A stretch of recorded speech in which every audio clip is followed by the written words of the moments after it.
Are you or someone you love 50, 100, or even 200 pounds overweight? Then you better call Saul.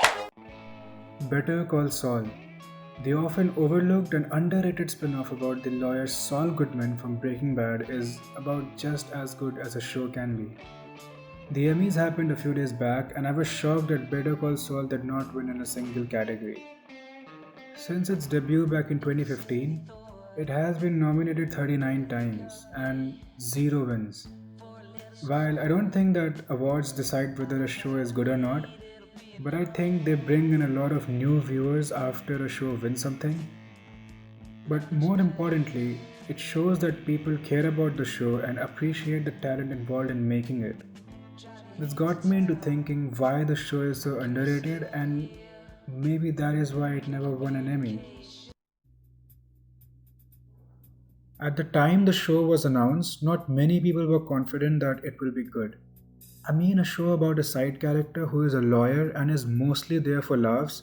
How can a show starring him as the main lead will ever be good? Many people were afraid that it will bank on the success of Breaking Bad and will just be at best a mediocre show. And then the first season aired and left no doubt that it's not only amazing, but also very different from Breaking Bad.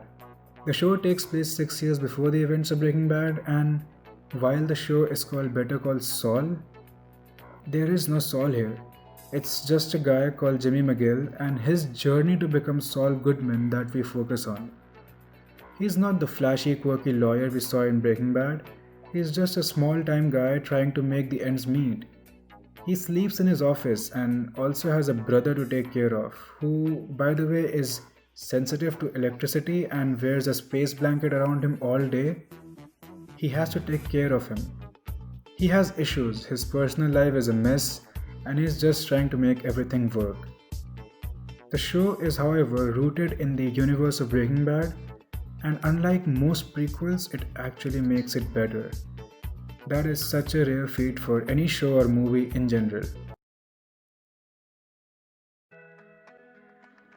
Better Call Saul is a slow burn. It spends a lot of time in building its world and the characters in it. The story is about Jimmy McGill and how he becomes the Saul Goodman that we know. But you see, that's the problem. When it's all said and done, he's just going to be a crooked lawyer. He is not going to be a drug kingpin or anything like that.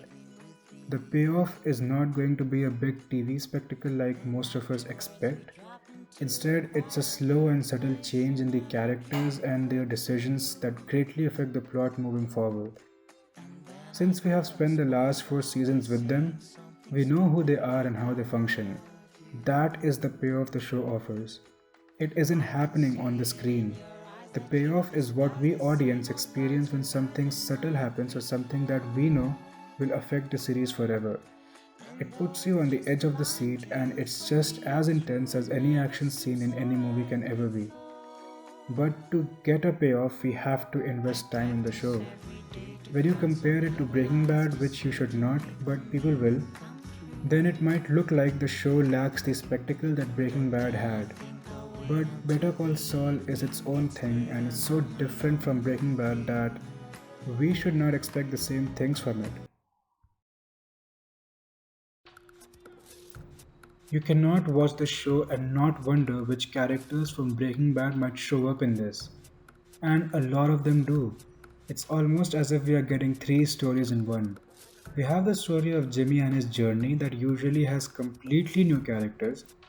And then we have the whole story of the cartel that involves the rivalry between the Salamanca family and Gus Fring himself. Which is not a spoiler, by the way. Gus is on every poster of the show. And then the show does something very unique. Every season opens up with the story of what happened to Saul Goodman after the events of Breaking Bad. We actually see a world where Breaking Bad ended. The show chooses to spend a lot of time with the new characters, and they are as interesting and as strong as the ones in Breaking Bad. But are they as popular or as iconic? No. That is because the show is fundamentally different from it. One of the strongest characters in the show is of Kim Wexler, who plays Jimmy's love interest and is also his oldest friend. Ray Seahorn, who plays the character, is so good that it's now impossible to imagine the show without her. Sadly, she was not even nominated. I don't know why, and I cannot come up with a reason.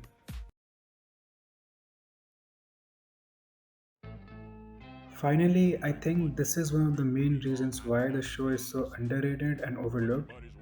I mean, when Breaking Bad got over, it was an event.